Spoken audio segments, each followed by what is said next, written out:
There is one silent question every teenager asks, even when they don't say it out loud. The question is usually who they are. Not just what they like, not just what they wear, not even who their friends are, but deeply, who am I becoming? Today we are talking about teenage identity formation, one of the most critical stages in adolescence and youth development. And if we misunderstand this stage, we may unintentionally interrupt growth instead of guiding it. Identity formation is the developmental process where a teenager begins to do certain things like defining personal values, forming beliefs, exploring roles, deciding what fits and what doesn't, as well as separating from childhood dependence.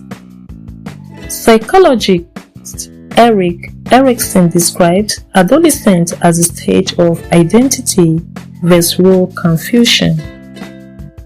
This means that if a young person is supported during this exploration, they develop a strong sense of self.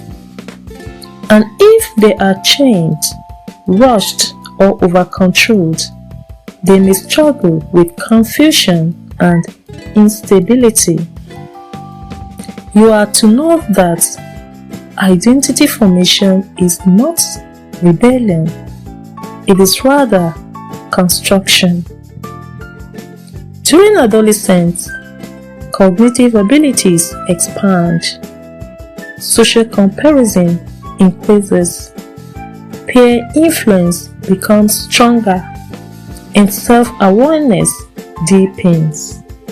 The adolescent child engages themselves in abstract thinking, where they ask questions like, do I believe what my parents believe? Do I like what my friends like? What even makes me different? Or what makes me accepted?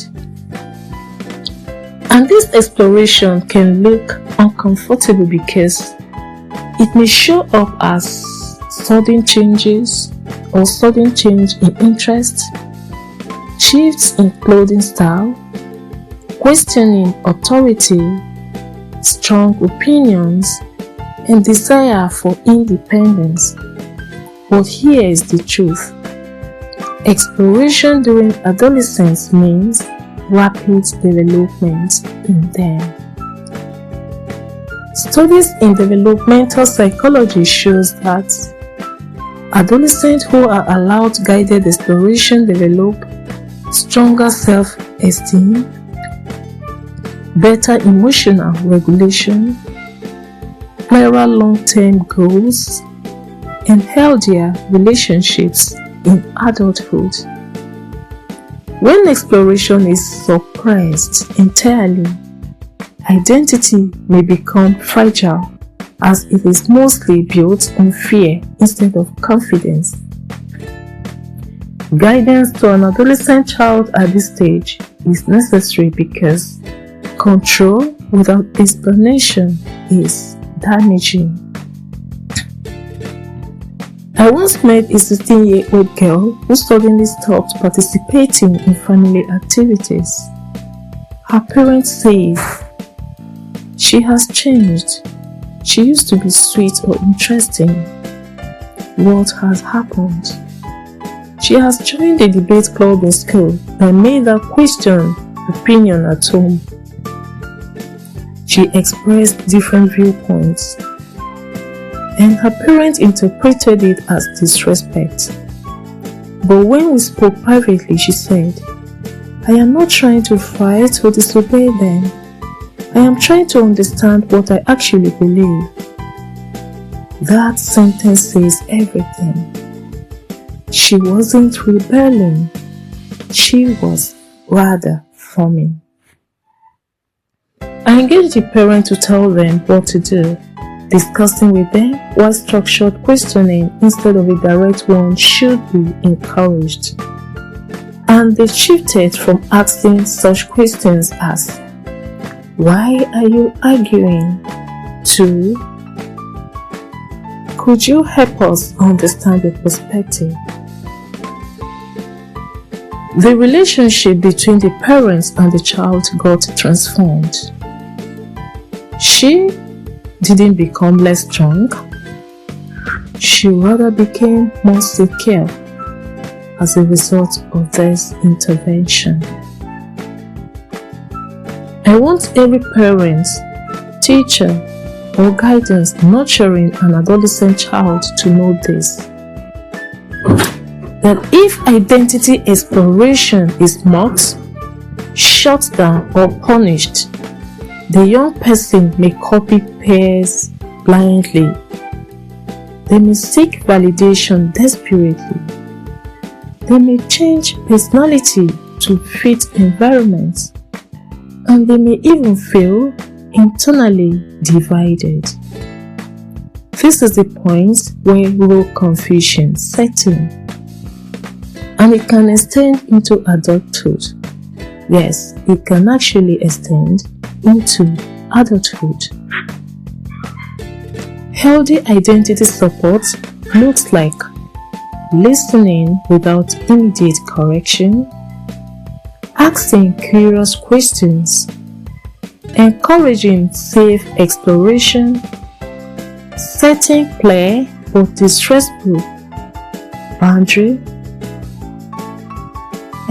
Setting clear but respectful boundaries, and affirming strengths.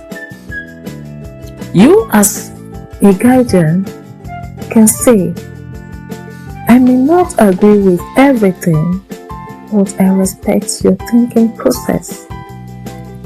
That sentence alone builds confidence in adolescent child. I want you to also know this: identity formation does not mean unlimited freedom. Your teenagers still need moral anchors. They need clear expectations, consequences explained with reasoning, and emotional safety, because identity grows best where there is room to explore but not room to self-destruct. If your teenager is questioning more, if they are expressing stronger opinions, if they are trying new interests, you need to pause before labeling it. Attitude. You need to pause before labeling such behavior as attitude. Ask yourself if this is defiance or if this is identity formation. Because adolescence is not about losing your child, it is about watching them become themselves. In our next episode, we will explore peer influence and how it shapes identity development in adolescence. Until then, remember that a confident adult was once a supported adolescent. Thank you for staying with us.